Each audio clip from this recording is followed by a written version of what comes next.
I think most of the people in the group are regulars or semi-regulars at least. I see too many names I don't recognize. But just for the benefit of anyone that doesn't know me, my name's Barry Cranford. I'm the founder of RecWorks and a number of tech communities around London. One of the most recent ones is the fractional consultant community. So the whole idea of this is to bring fractionals together to learn from each other and to learn from other experts in the space to find ways to find work, network, and that kind of thing. And I have a habit of meeting interesting people. So we do a lot of virtual coffees, a lot of people join the group, and we sit across all these different tech communities. And I find myself always in conversations with people that are saying things. I'm like, wow, that's really interesting. I kind of feel like I want to share that with other fractionals or other communities. And that happened with Matt a couple of weeks ago, which is why we're here. So Matt was talking about somebody that he was working with. I'll let you explore. I'll let you explain it in a bit more detail. Hold on one second, just having a few notes come up. So yeah, I'll let you explain it in a bit more detail. But basically, Matt was talking about a new process or system or offering that he has there, which helps people, freelance people, to create something from what they're doing that is a bit more, almost productize it. And I was like, instantly, this sounds interesting. I can imagine there's going to be a lot of people in the FCC that are going to want to hear more about this. So at that point, Matt agreed to come on board and do a fireside chat, and we figured that we'd just take it from there. So Matt, are you okay with that, to give a bit of an introduction about yourself, your background, and what we're doing here? No, absolutely. So yeah, so my background is in software development. Been doing that for far too many years, and I can't count, show my age. And yeah, about 12 years ago, started contracting, freelancing, and that was going well. But I kind of quickly noticed there were two types of contractors. They're the ones that very much wanted their temporary job and be well compensated for it, but move from client to client. And they're ones that were actually trying to build a bit more of a business, find different ways to scale. And that's what interested me the most. So yeah, throughout the kind of years of contracting, working with different mentors and coaches and just experimenting with a lot of different models, I've kind of developed ways to better market my own services, better sell my own services, and better ways to package them. And what I'm doing now, what we're kind of talk about, is a program, a mastermind I call Contractor to Consultancy, which helps contractors go through that same process that I did, but shortcut the kind of many years of learnings along the way, basically. Help people, productize their services, develop additional income streams, find better ways to package up their services, productize them, market them, and sell them ultimately. Brilliant. Okay, thanks, Matt. So just to give some overview of what's going to happen today, this conversation might be 10 minutes, it might be an hour. It's really as long as you guys all want it to be. So this is very much like a fireside chat, Q&A, in which we're all interviewing Matt. So jump in if you've got any questions. Feel free to raise your hand. Matt's aware of this. He's agreed to this. He's happy with that. So I'm keen to kind of learn as much as we can about this new approach that Matt's got, about his experience, how he's developed this, so that you can all benefit. But ultimately, please raise your hands. Please chuck notes into the chat box. I'll try and stay on top of that as well. But basically, this is us on Matt.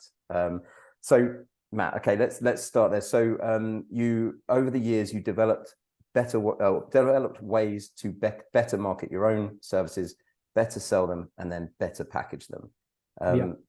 Can you talk around this packaging point? I know this is obviously a big thing. So maybe in talking about your own case, how you've gone from not being too sure how to package your services up into more of a product or into more of a package, and what's the difference between where you were and where you are now? Yeah, no, absolutely. I think, like a lot of people, I knew I wanted to grow my business, like grow revenue streams. Obviously, if you're charging an hourly rate or a day rate, then there's only so many hours in the day, so many days in the week that you can work. Therefore, the only lever you've got, beyond trying to squeeze out the last inch of capacity is that day rate, is that hourly rate.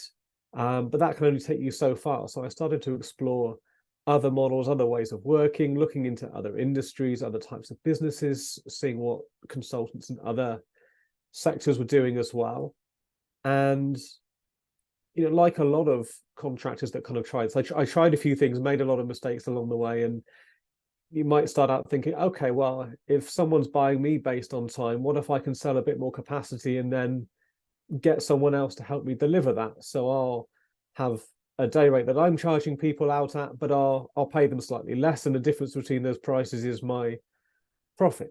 But what you don't realize is you're introducing an awful lot of extra admin work, extra sales work in trying to keep that other person busy as well. It's actually a lot more effort than you think for not a lot of margin on top. So you can end up quite quickly burnt out if you try and go down that route. So I wanted something that there was a bit more leverage, basically. So there wasn't a direct correlation between a number of hours that I had to work on something and the price that I could charge for it. And if you look at what people pay for in a business, ultimately, they're not really wanting to buy your time. If by buying your time and your skill set, it is a means to an end. So the closer we can get to that ultimate value and ultimate goal, the kind of higher the perceived value can be, and we can build systems, we can build processes around that. We can go into more detail about what that looks like. But if you think about inputs are your time and your skills, that's what most contractors are charging by. But if you move from inputs to outputs, the outputs are the things produced by those inputs, by your time and your skills. So you can elevate yourself slightly by moving from inputs to outputs. That's one improvement you can make. But then you can also move from outputs to outcomes. So an output might be like a fixed price bid type model rather than charging by the hour. But if you can ultimately get closer to the end result that the client is looking for, align yourself better to the outcome, you actually manage to get a lot more leverage and increase the value, the perceived value of what your offer is. So that when we talk about packaging, it's about packaging your products and your services in a way that is reproducible, but is closer to aligned to some specific needs of a specific type of client. And it is about finding a niche within which you can do that, but it is a way to decouple yourself from a time-based model as far as the client is concerned. I really like the way you finished that, decoupling yourself from a time-based model. And yeah, super interesting stuff. Again, just for anyone that's just recently joined, feel free to unmute yourself, raise your virtual hand on Zoom, or just put any questions that you've got in the Slack. Okay, so just unpacking a few of the things you said there. So if you look at what people pay for, they're not really looking to buy your time. It's a means to an end, I think you said there. Yeah. So what do you mean here? What are example ends here? Why do people pay for people's time? Like, can you simplify that at all? Yeah, so let's look at an example. Let's look at someone hiring a web developer to work on the homepage for their business. They will, could buy someone's time and say, well, okay, we need someone that's got good HTML, web development skills. We think it's probably going to be about this size, therefore we'll pay them this day rate. They're going to tell us roughly how many days they think it is, and we'll pay them based on that time. But that's not the ultimate outcome that they're looking for. What the business is actually looking for, the reason they need that website in the first place, or that landing page, or whatever it is they want that to be able to attract new customers to their business. That's the goal that they're looking for. Maybe they don't have a website at the moment, or whether they have a website at the moment that simply isn't managing to turn visitors into prospects, it's not generating leads for the business. The ultimate outcome the business wants is more leads coming from their web platform. So as a service provider, as a solution provider, you could charge by a day rate to get that. That's kind of charging based on input.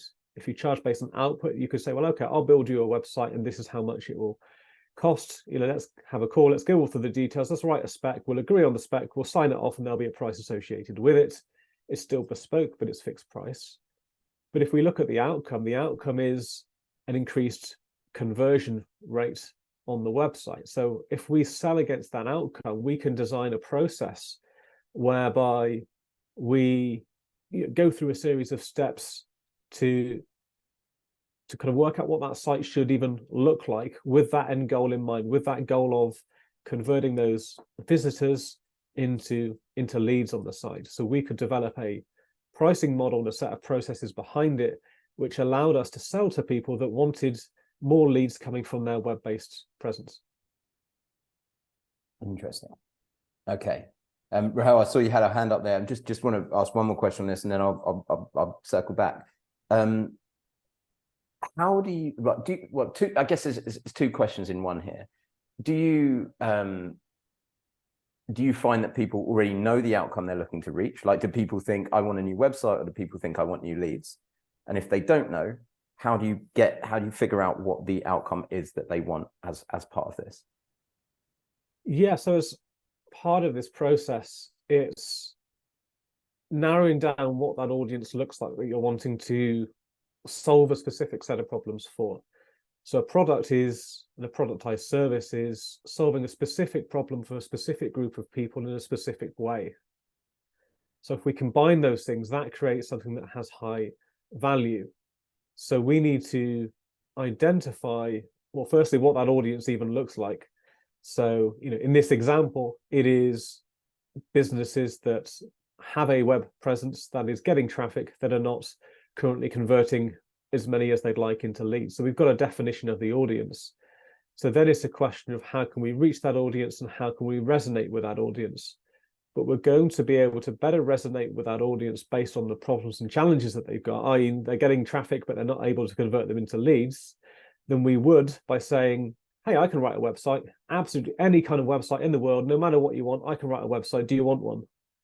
It's hard to kind of resonate with an audience if you're talking about the problem in such a generic way, and it's hard to build trust with them if, like, the examples you've got to work from are like 20 different kinds of websites for 20 different kind of companies, rather than, we help people increase the conversion rate on the website. Here's one example of how we did that in this industry. Here's an example of how we did that in another industry. How many website visitors are you getting at the moment? How many are you converting? You can talk far more specifically with much more authority about the problems experienced by someone that's in the situation that they're in. And there's a lot of power in that, and there's a lot of value in that as well. Amazing, thank you. Rahel, I'll come back to you at this point. Thank you. So this sounds a lot like value-based pricing, and I imagine that it is in some form, and it's interesting the example you gave, because the first thing I would think of is if you just hire a web developer to do a website based on this business problem, it is going to fail. But that's a whole other discussion.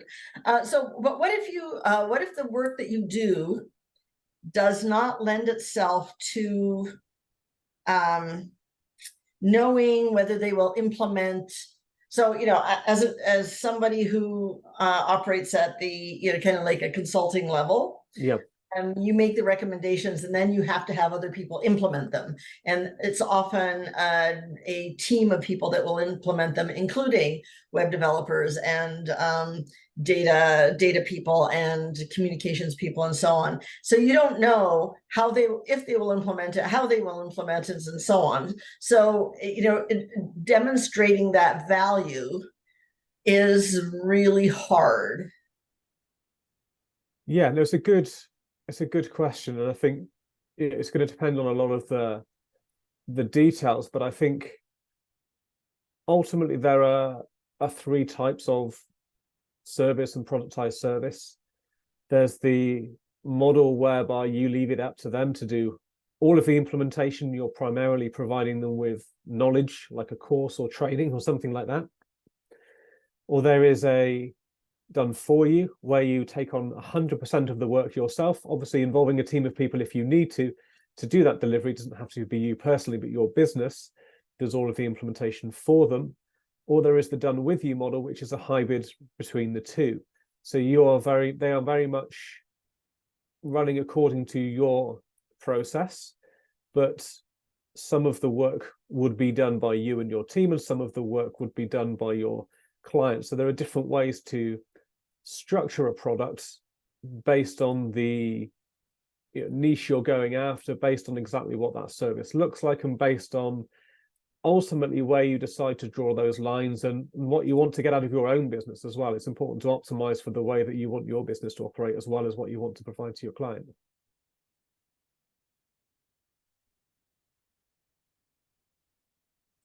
Sorry, I muted myself. Okay, I'm still struggling to see how it would, I could apply it, but maybe that information was helpful for other folks. And I'll just tell you, there are kind of two examples that I have. And one is that I did a project for a FTSE 250 company, and excuse me. And after consulting with them for a year, so I was kind of, their global head of something, and, I contracted and left. And 6 years later, they implemented, and they went from a 1.2 billion to a 2.1 billion a year company. And I laid the groundwork. So in those 6 years, a lot of other work was done. And I imagine they could say, yeah, but it wasn't your work, because, if I'm doing value-based pricing, instead of getting a kind of a 1 month, basically a 1 month bonus, I could have had, based on 1.2 to 2.1 billion, I could have been, quite well off if I had negotiated on that basis, except that they could have poked so many holes in what I did that they would have found a way not to pay out, a huge bonus. The second one is I did some work for eBay many years ago, and based on what we did, they didn't implement it at the time, because the way eBay was set up at the time was they had freelance dev teams. So we have to go away from this way that you're doing it, because it's not scalable and it's not sustainable, etc. We'll do it this way. And they went, no, because we are a Drupal team, and you can have everything you want as long as we get to build it, and we get to build it in Drupal. So it's like building a whole Microsoft Office suite is what they wanted to do, basically. Yeah. And so, actually the head of content quit over it, because she's like, after 11 years, if you can't figure this out, I'm leaving. And I just kind of went, well, thank you very much. I finished my contract. Goodbye. And then I see kind of 10 years later, during the pandemic, the person from eBay went over to PayPal, and PayPal had this thing where they could pivot on a dime, and they went from being that the company where all the small businesses are their clients.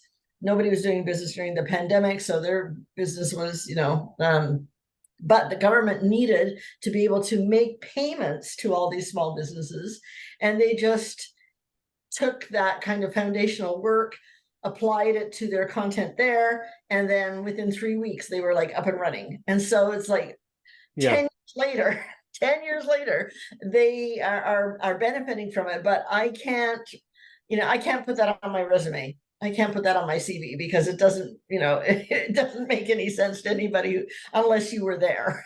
Yeah. So I think there's a couple of things to say about that. I think when you implement a value-based packaging and pricing model, then you would be you wouldn't have a pricing model which relied upon waiting for 6 years, because ultimately there was value that they received from your work, that was an interim piece of value on the way to that ultimate milestone that they eventually reached 6 years later. So it's about working out what the different value milestones along the way are, and ultimately building a productized service around it.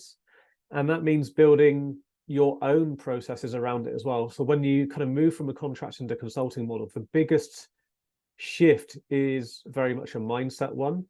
So, with a contracting model, you turn up on the client site and you've got a set of skills, and you come there with a lot of knowledge and experience that does have value, but the client is ultimately driving a lot of the way that that engagement works.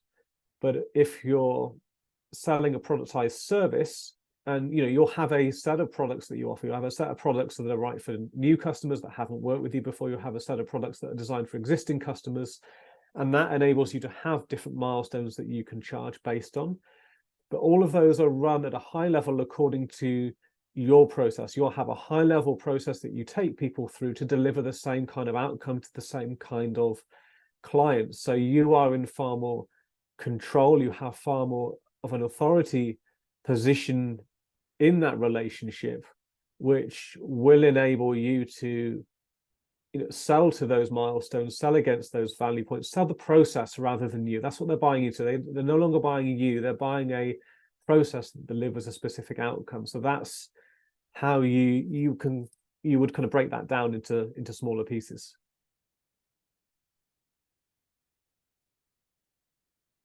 Thanks, Rahul. I assume that's kind of answered the question there. Spencer, I think your hand was raised just before there. Did you have something you wanted to add? Yeah, I did. Hi, Matt. Hey. You might have answered it already, but just getting back to your website example. So, how would you really charge for that in reality? Because let's say it is for, as you said, the number of leads coming through, but over what time period? And then how long do you spend contractually working out what that figure would be? So again, it's about selling to a process that has associated with it a high perceived value. In other words, they get far more value than you charge for it. Therefore, it's easy for them to engage. It's easy for them to buy into that product. So in that instance, you would build a process, a set of processes around the type of client that you were trying to sell that into, around their problems and their challenges. And ultimately, I think you're kind of saying, well, what if they don't get an increase in the number of leads, for example?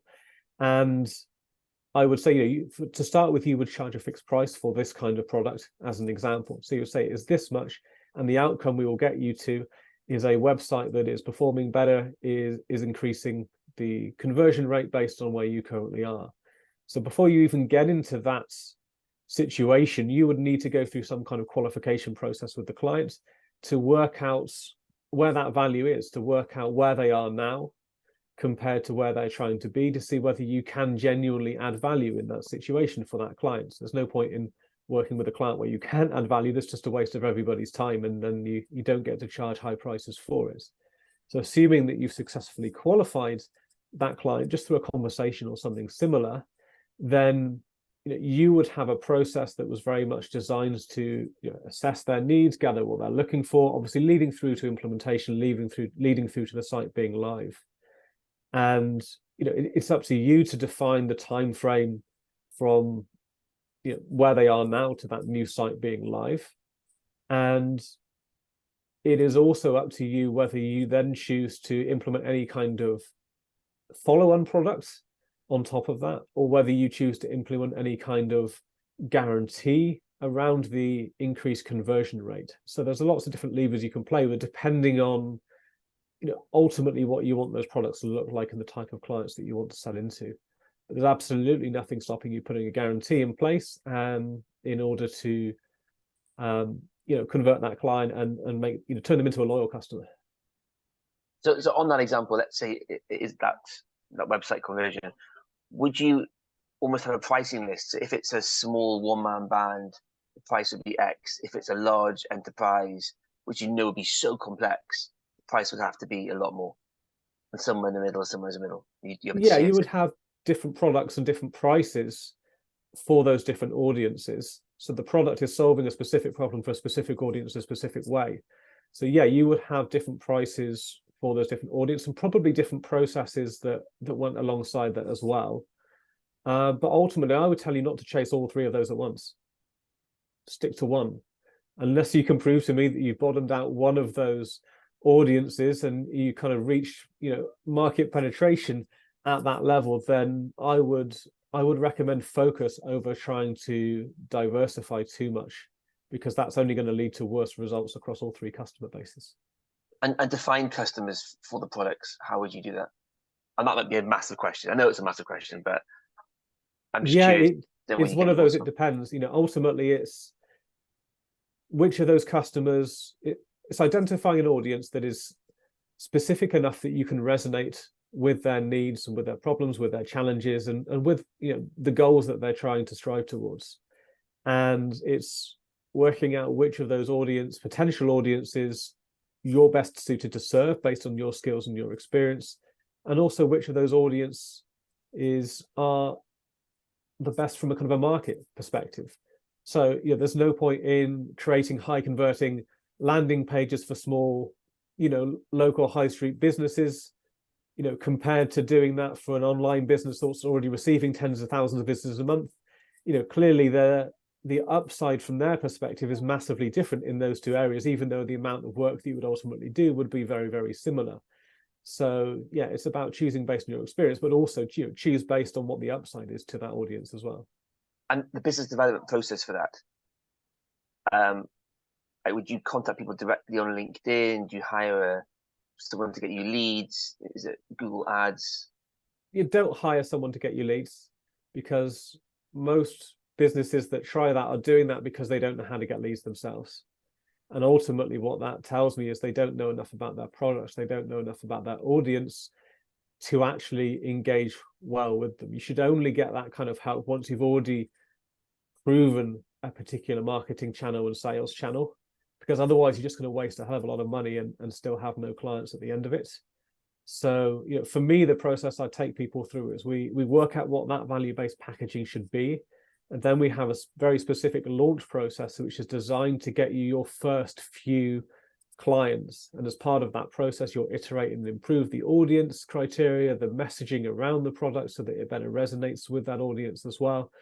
So it's an iterative process, and it will be, part of that is identifying the right channels to start testing to start with, but ultimately land on one of those channels that you've managed to find success with, and then double down on that, to be honest.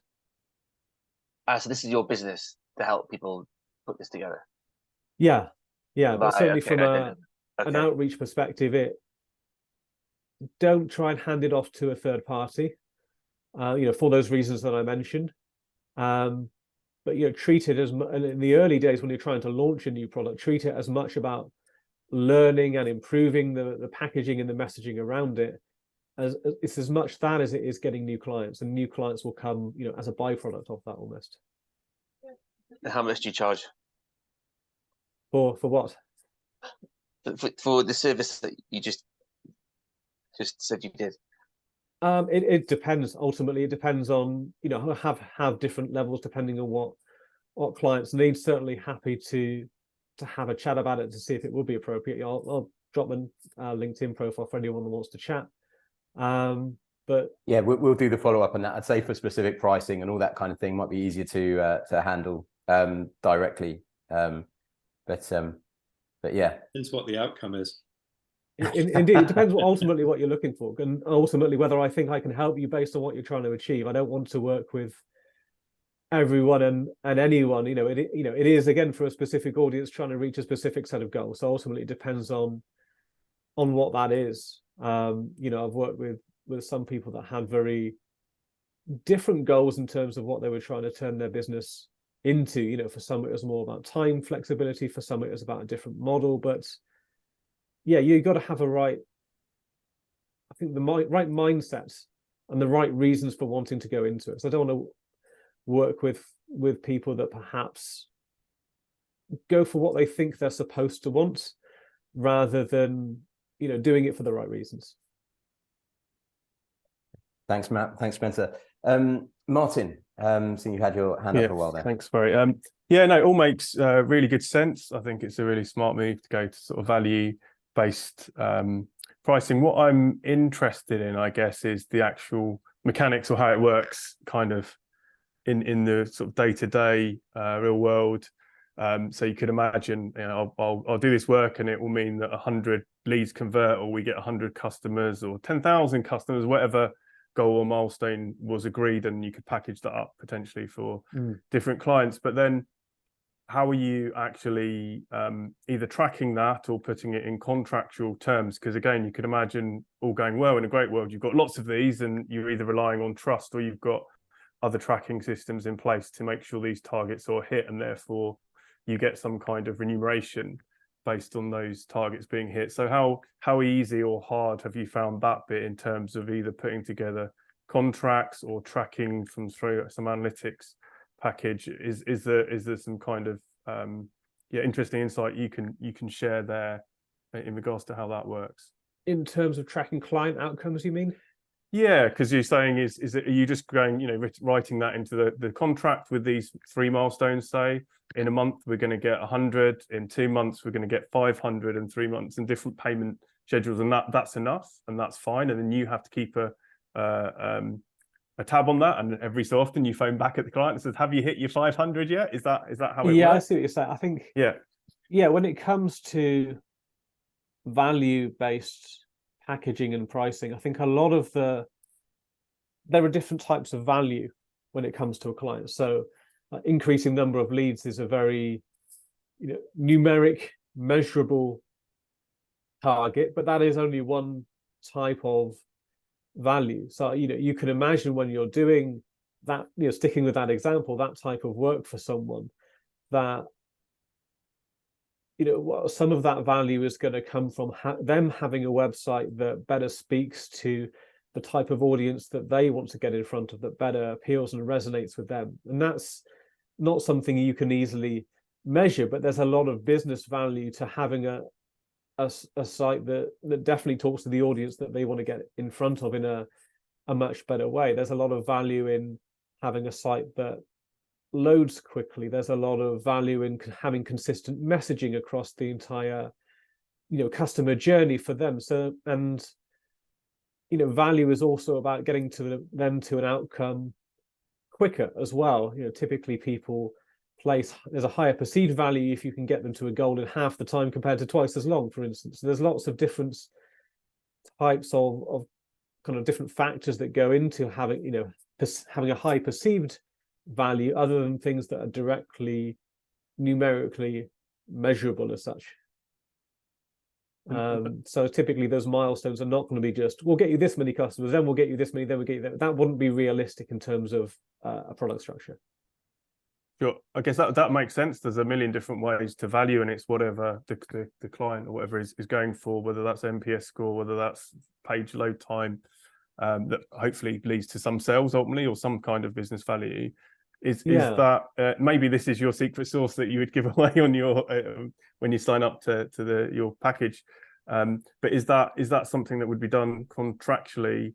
I guess it's the only way it can be for some of these. I think for the most part you wouldn't need to do it contractually. Other elements of value, for instance, are there's 2 types really. There's kind of moving towards a goal or opportunity that they place value in. There's also moving away from a situation that has a negative value for them, moving away from a painful situation. So it could be the site loads really slowly, lots of customers are complaining about the performance of the site, they think it damages their brand because it doesn't accurately reflect the company values anymore.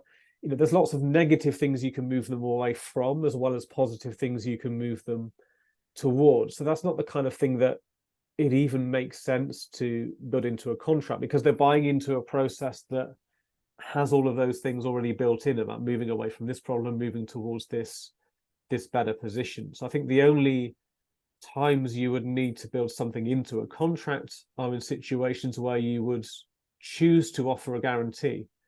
And that's not in every product you would need to or want to do that. And it depends on your own situation as well. But if you were baking in some kind of guarantee, so it could be that, okay, this is a 3-month process I'm going to take you through, or a 2-month process I'm going to take you through.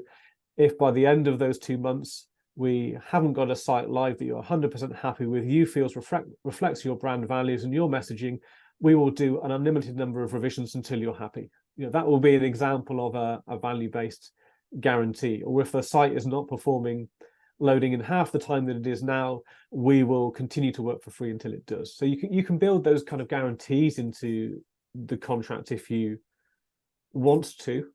And where people do choose to do that, that is typically done as a way to de-risk the purchase from the client perspective, or as a way for you to, again, bump up and increase that perceived value and your authority position, because you're willing to stand by the outcome that you're selling them against. Makes sense, thanks. So the contract doesn't need to be too complicated. Matt, I've seen your question in the window. I just want to move on to one thing quickly, and then potentially come back, and maybe this will be covered in what I want to go on to. But Matt, like, we're talking about hypotheticals quite a bit. I'd be really keen to get some thoughts, some examples, some case studies, success stories. Sometimes where you've done this, so that people, we've obviously used this website as one example. But if there are other things that either you're working through at the moment, things that you've done, examples that you can speak around, so that we can really get an idea exactly what this looks like, and what this can result in. Is that okay? Have you got anything? Yeah, absolutely. So the website example is an example of a real client first and foremost. He was a generic, I don't mean that in a derogatory way, but he was a C# web developer. Thing he really loved doing was building high performing web pages that loaded really quickly. And from his experience, he'd worked across a whole bunch of different types of web pages, but one of the things that struck out to him was that landing page example. So yeah, that is based on a real client. I've had clients across all types of technical and non-technical areas, from financial modeling and consulting to software testing, through to kind of UX strategy and design. That was an interesting one on the UX side of things. So again, she was working, on a day rate, doing contract work, typically full-time, or occasionally she would kind of drop down to like 3 days a week for some clients, etc. But for her, she had a strong interest in, her background was in UX, but she also had parts of her experience that were involved in property and construction as well. So we were able to kind of bring those elements together and put together a productized service, a package for kind of property tech startups, that particularly with a bit of a green slant to them. And for her, she had kind of like 2 or 3 different products that she was selling into that market, and for that market, it wasn't one where they could afford to or want to hire a full-time UX person, but they very much needed a modern performing UX that would engage with their client base. They themselves were startups, so we'd kind of designed a package that was specific to them, that allowed them to design a user journey for their particular startup, alongside some branding work as well. So she kind of had a branding process, and that led into a follow-on UX process for her clients. So very much brand work was the focus of the first product, and the follow-on product was about a kind of a user journey mapping across their particular application in that industry. But again, all value-based, not done on an hourly basis or a day rate basis. Great stuff. Okay, thanks for that. I might come back to a few of those, but just seen Alex's question: how do you avoid being forced to go via HR, who almost always want to engage you as a person available by the day? Is that an objection you've come up against? Oh, I think that's a really good question. And for me, I think it's, how did you get into that conversation situation to start with? And I think if you've reached that point in the conversation, then it probably means there's been a failing kind of earlier on in that process, in terms of educating them, coaching them, helping them identify and understand what the value that you can deliver is. Because if you've done that right and done that well, going to HR, you're working as a person by the day, just wouldn't make any sense. It would be incompatible with what you've described, because you would have already walked them through a process that had different milestones in it that got them to that goal, and it wouldn't make sense to try and convert that into a day rate type of contract. It'd be like, well, that's not what I do. You know, we talked about the process that would take you for. This would be the step one that we would do. Then we would do this for these reasons to get these benefits, and then we would do that. And that's what I mean by you're selling them against the process rather than selling them you specifically and selling them your time specifically. So it's a very different thing that they're buying, which is why I say it wouldn't make sense to have that kind of conversation at that stage. If that is the case and you're finding yourself in that position, then it's probably something earlier on in the process that can be improved to prevent that from happening. Hi Matt, I asked the question. I wonder if I could just ask a follow-up clarification sure. thing. So I think my background is that I've largely been a contractor, so that's why I came across this problem in the past. And I think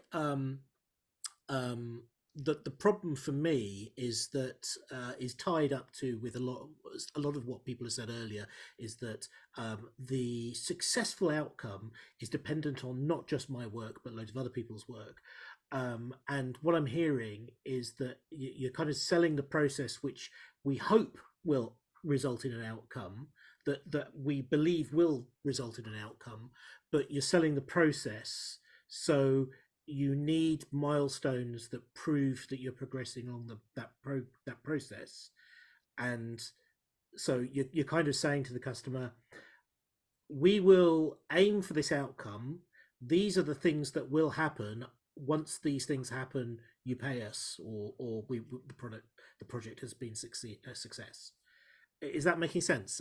Yeah, it does. I don't think you wouldn't build your pricing around only if you agree that we've made this milestone, are you going to pay me for this milestone? That's definitely not how you would. Yeah, because they never agree. Otherwise, that's closer to selling by outputs rather than outcomes, I would argue, which is what a lot of design agencies would do. It'd be okay, well, let's go away, let's have lots of conversations. In about 2 weeks' time, we're going to give you a very detailed functional specification that you're going to sign off against. And then you get into, change request management. Oh, we thought that's what was included. Oh, no, that wasn't included. We thought, you get into like quite messy situations then. So we're trying to move beyond that to more value-based. So you wouldn't have payment contingent on, they're not rearward facing. It's not contingent on having done that. They're buying into a process that would deliver those outcomes. Cool. I wonder if I could just hijack, just ask another quick question then. Can you quickly say what's the fundamental difference between an outcome and an output? So the output is what's produced by the input. So an output would be some, like HTML, CSS, for a website, for example. Okay. Yeah. An outcome is a deliverable. It's a deliverable.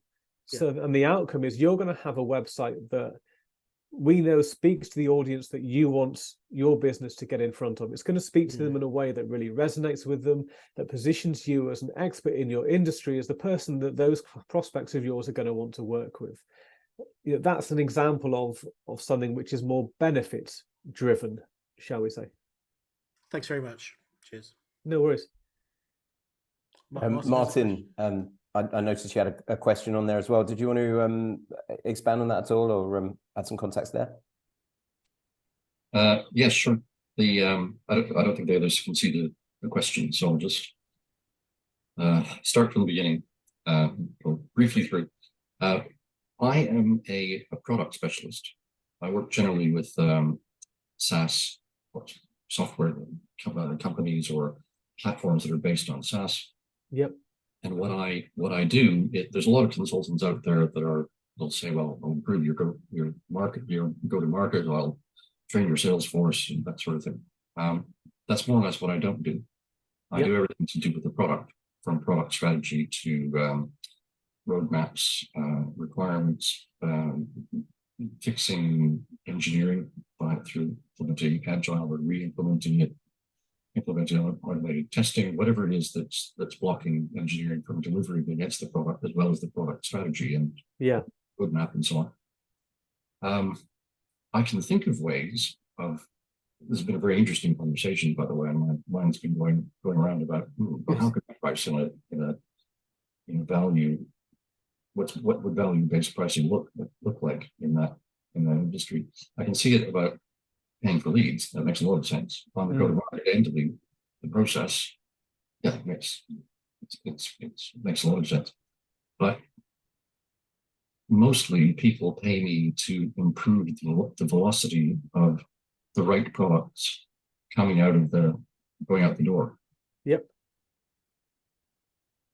So what would you, does that ring any bells to you? It does. Yeah. I've worked with a lot of product people, and it's interesting that, you know, when I kind of go through a process with people that on paper might have a very similar CV, the products and the packaging and the value-based packaging and the audiences that people want to go after are typically very, very different, a lot more so than you might expect. But I think based on what you're saying, I think it definitely has value, clearly, and the thing to remember is people are already paying you to achieve those outcomes. You're just used to perceiving it in a different way. So it's already kind of proven from a market perspective, but there is a way to package it up that gives you more leverage than you've currently got, which is a good thing for your position.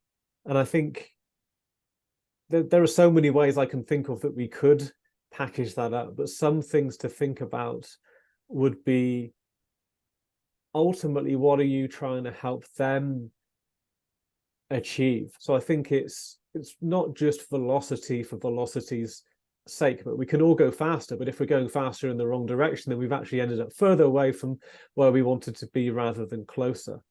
So I think there is a set of products, I would say, built around helping bring the development strategy and the product development strategy and execution closer to that other half of the business that you don't get involved with. So you can make sure that the product features being delivered are closer to their business value or perceived business value. So I would say you need to help them. You need to design a set of consulting products that are designed around helping them to deliver more value more frequently, which is, you know, there's a whole set of processes you could put in place that around identifying value in the first place, and then ensuring that that is fed into the development team in the optimal way, and so on and so forth. Does that make sense? Does that help? Yes, it does. And it, whether intentionally or not, it touches on some of the things that software companies talk about a lot, and that's that very few people have managed to crack. Like, how do you establish the value of what you've built? Yeah. And do the customer, the measure of, well, are we selling more of it or retaining more existing customers? Yes, there's always that, but it's a very, very blunt instrument, that sort of measure. When you introduce a new set of features, how much did you spend on it versus Absolutely. How much value does the end customer perceive? I'd Yeah. love to answer those questions. And I think that's very exciting. I think there's a lot of potential there based on what I've seen in organizations. And I think you're right. You can say like factors like churn are very much lagging indicators, but what you could help them do is to focus on leading indicators that are likely to be predictors of that churn in the first place. So you can come up with a whole strategy and methodology yourself of measuring that value for, you know, different types of businesses, those kind of SaaS companies that you work with. You know, build your own frameworks around that, and you're selling them against, you know, installing that framework into their processes, their systems, so that you can measure that, so that they can find out, you know, early on in the development process what is likely to lead to increased business value and decreased churn, etc. Thank you. No, it sounds fun. I'll drop an email, or Chelsea or I. Chelsea's here as well. By the way, everyone's probably heard from Chelsea. You might not have seen her. Yeah, we'll be in touch afterwards to share some details, share Matt's details. I'll say, so I've known Matt now for it's got to be about a year, and Matt's helped us out on a bunch of different things. So just in case this is sounding like a sales pitch or anything like that, like it definitely wasn't intended to. And no, you know, Matt's a community guy. If you guys have got any questions afterwards, I know he'll be happy to talk you through them and all that. He's not a kind of snake oil salesman type. So yeah, just wanted to reassure you, we've worked together for a year on this kind of stuff. So I'd highly recommend adding Matt to your network anyway, and just reaching out. We've obviously shared a few things in the past. Matt, is it worth talking about your client that could use some help with the onboarding thing, just in case there's anyone in the audience that might be able to come forward? Yeah, no, absolutely. So yeah, one of my clients at the moment going through this process, again, his background is in development, software dev. He's had various senior developer, but also head of engineering type roles as well. And one of the things that kind of stood out from his experience was helping people better manage the onboarding process, or hiring and onboarding process for new developer hires, whether it's contract or permanent. He himself on both sides of the equation has encountered quite painful onboarding processes, turning up and wanting to be productive, but just that organization didn't really understand how best to enable them, to help them understand the problem domain, help get everything up and running, so on and so forth. So he is currently trying to validate an offer around helping people that are hiring new developers, right from before the hire right through to them being hired, and then helping them be productive once they do start. So that's the area that he's looking to get in on. So if anyone does know of any companies in that in that situation at the moment, or if anyone themselves has experience, I know he would love to chat. And again, not looking to kind of hard sell, nothing like that. At the moment, he is in that kind of validation phase. So he is trying to work out exactly what type of people he can best help and what that could potentially look like. But yeah, nice. if that rings a bell with anyone, then yeah, please feel free to drop us a message.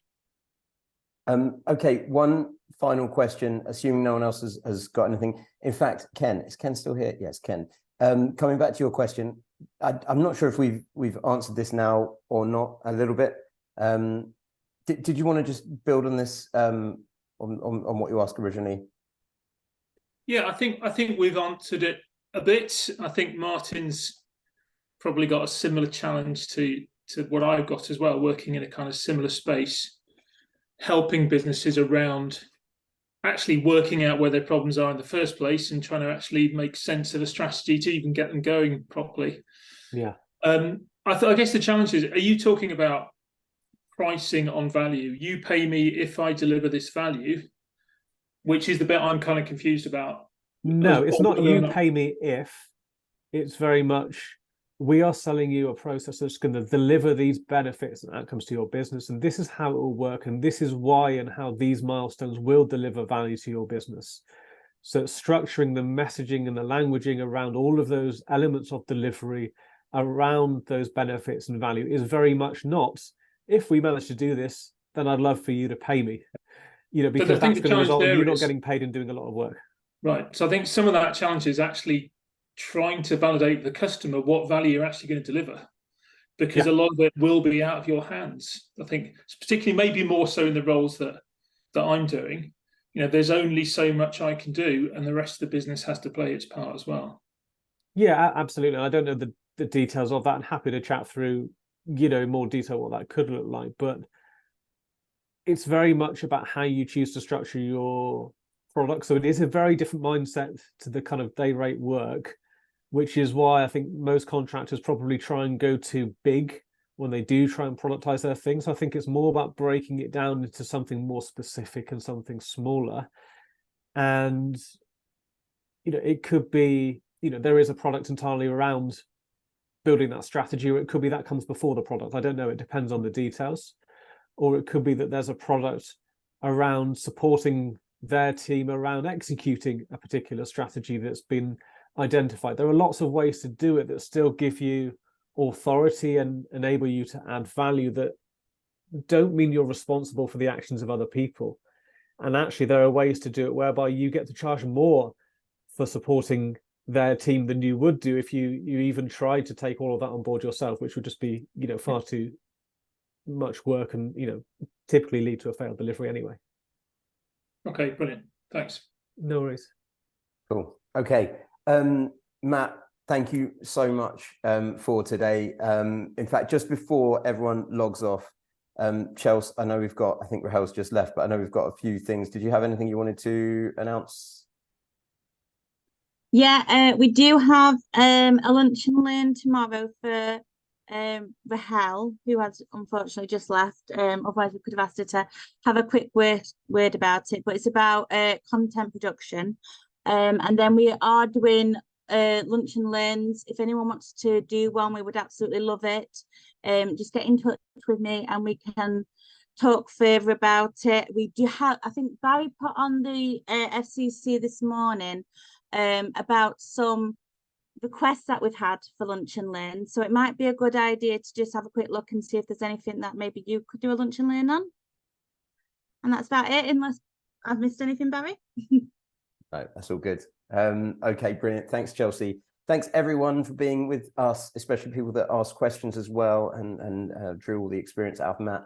As I said, massively recommend connecting with Matt anyway. He's always got some interesting clients, interesting things going on. And Matt, did you want to talk? You run a podcast as well. Did you want to talk a little bit about that? Searching for the unmute button. Yeah, no, I do host a podcast as well, Inside the Scale Up, interviewing founders of startups and scale up businesses. As you can hopefully tell, you know, I love those elements of building a business from nothing and scaling businesses as well. So I interview founders typically of SaaS and tech businesses, but not exclusively so. So yeah, if you want to listen to that, feel free, or if you want to be on it or know people that would want to be on it as well, then always happy to take guest recommendations. Brilliant, brilliant, brilliant, brilliant. Thanks everyone. We're just closing on 2 o'clock now then, so I will sign off on that. Drop an email to everyone and we will see you at the next one. Thanks very much. Thank you, Matt. Cheers. Bye.